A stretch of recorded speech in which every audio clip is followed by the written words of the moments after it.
मैंने रसूल से बहुत सारी बातें की मोहब्बत के बारे में ख़ास तौर पे, और जो उन्होंने कहा ये एग्जैक्टली वो नहीं है, क्योंकि मेरे पास टेप रिकॉर्डर तो नहीं है था।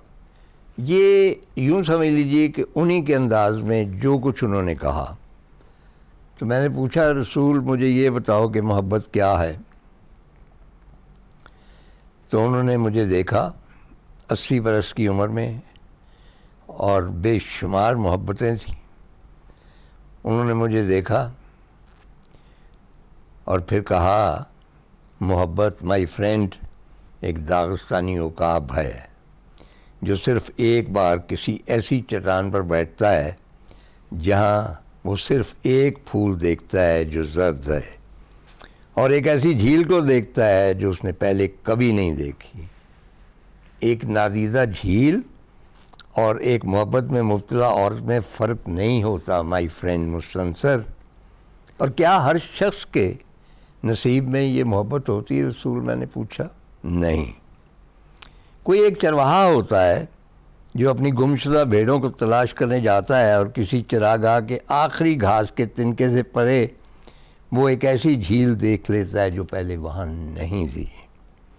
कोई एक शख्स होता है जिसके हिस्से में एक इश्क़ ख़ास होता है, और ये इश्क़ ख़ास क्या है? ये एक दाग़िस्तानी खंजर है जो नसीब वालों के दिल में उतरता है। ये एक मुश्की घोड़ा है जो दाग़िस्तान की चांदनी रातों में एक पहाड़ी आबशार के पहलू में तुम्हारा मुंतज़िर है, और तुम्हें ऐसी वादियों में ले जाता है जहाँ के फूलों को कोई ज़ीरू पहली बार देखता है और वो तुम होते हो। ये कोबाची की एक मुनक्कश सराय ही है जिसके एक कारीगर सोने चांदी से नहीं बल्कि अपने सोने हाथों से बनाता है, और फिर उसके हाथ कट जाते हैं। रसूल, ये सारे इस्तारे, ये सारे पस मंज़र तुम्हारे वतन के हैं।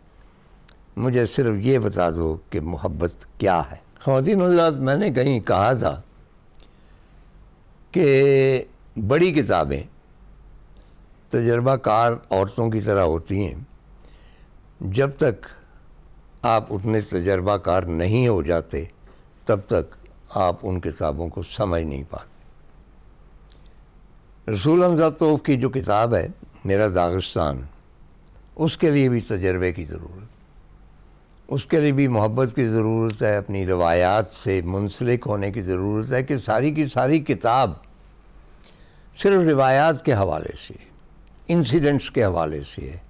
मुख्तलिफ़ उसमें टोटके हैं, उसमें मुख्तलिफ़ मतलब है कि जो उनकी पुराने कसीदे हैं, और सिर्फ़ अपने वतन की तौसीफ़ है। और शुरू इस तरह हुई कि मास्को से रसूल हमज़ा तौफ़ को फरमाइश आई, क्योंकि शायर थे, नस्ल तो पहले नहीं लिखी थी एज सच, कि भाई आप 10 सफ़े पे एक इतने लफ्ज़ों का एक आर्टिकल लिख के दीजिए, वो हमारे फलां पर्चे में छपेगा जो 10 लाख छपता है, और उसमें आप अपने वतन का इंट्रोडक्शन कीजिए। वहाँ से वो शुरू होता है, और वो कहता है कि मैंने जब लिखना शुरू किया है तो मैंने कहा ये बेवकूफ़ एडिटर कहता है कि मैं इतने बड़े कल्चर को, अपने वतन को, इतने बड़े दाग़िस्तान को 10 सफ़ों में कैसे समझ सकता हूँ। तो उसमें मसलन एक जगह वो कहता है कि मुझे चाहिए थे इस किताब के लिए ना कि भाई दाग़िस्तानी औरतें जो हैं वो कोसने किस तरह देते हैं, बुरा भला किस तरह, जैसे लड़ती हैं ना ख़वातीन, उसमें गाँव में भी, हमारे यहाँ अंदरूनी शहर वो कहा जाता है कि भाई ख़ास पठान नस्ल की ख़वातीन हैं और वो बहुत लड़ती झगड़ती हैं, लेकिन उनके कोसने जो होते हैं वो बड़े ज़बरदस्त होते हैं। तो वहाँ भी बड़ा रिवाज दाग़िस्तान में। तो मुझे मालूम हुआ कि एक औरत है, उसकी कमाल के कोसने, मतलब है कि लोग उसको जाके सुनते हैं, उसको छेड़ते हैं, और उस पर गालियाँ तो नहीं, बुरा भला जो कहती। तो मैंने कहा, क्योंकि मैंने लिखना था, तो मैं वहाँ पे गया, मैं उस औरत से मिला।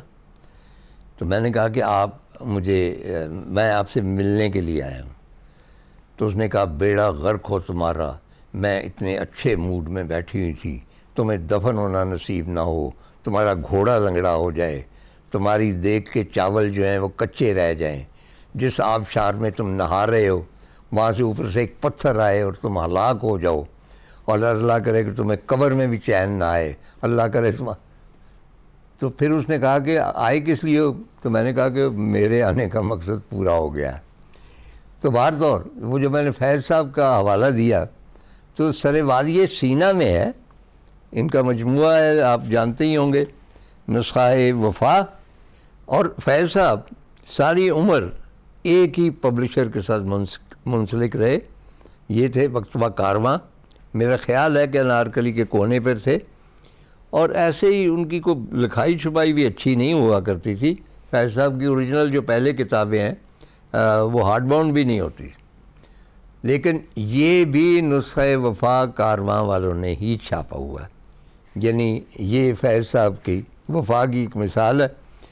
तो इसमें सरे वादी सीना में दागिस्तान के मलकुल शुरा रसूल हमज़ा के अफ़कार, जहाँ से मैं इनसे वाकिफ़ हुआ। मैं तेरे सपने देखूं, ज़्यादा नहीं कोट करूँगा, थोड़ा सा।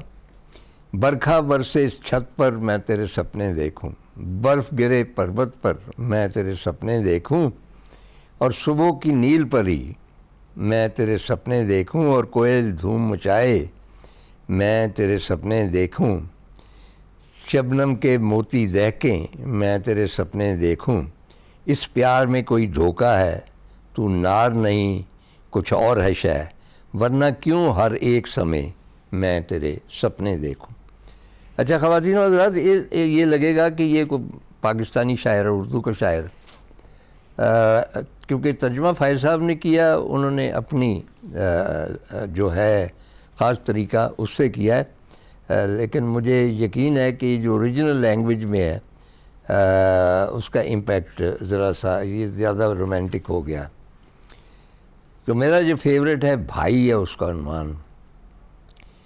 वो कहते हैं आज से 12 वर्ष पहले बड़ा भाई मरा, स्टालिनग्राड की जंगाह में काम आया था, मेरी माँ अभी लिए फिरती है पहलू में ये गम, जब से अब तक है वही तन पे रिदाए मातम, और इस दुख से मेरी आँख का गोशा तर है, और इस दुख से मेरी आँख का गोशा तर है, अब मेरी उम्र बड़े भाई से कुछ बढ़कर है। और दागिस्तानी खातून और शायर बेटा कि इसने जब बोलना ना सीखा था, इसकी हर बात में समझती थी। अब वो शायर बना है नामे खुदा, लेकिन अफसोस कोई बात उसकी मेरे पल्ले ज़रा नहीं पड़ती।